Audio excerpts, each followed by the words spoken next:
Okay mga kabro, alam naman natin, ang release ng Yamaha sa mga keyless na mga motor, isang keyless lang sa kadalawang susi doon sa compartment.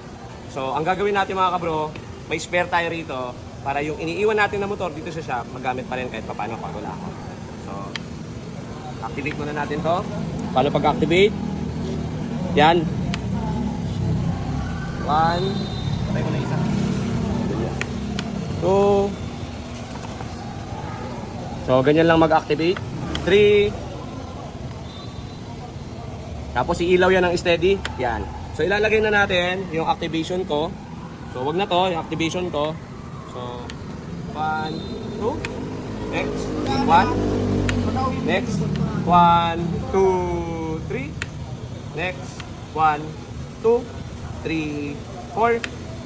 Isa pa. 1, 2, 3, 4. Then last. 1, 2, 3, 4. So yun na, nagawa natin yung procedure na mga kabro. So naka-duplicate na tayo. Ayan na. Duplicated na tayo. So start natin. Techmax. Sa mga wala pang duplicate dyan, hindi naasahan, nalaglag.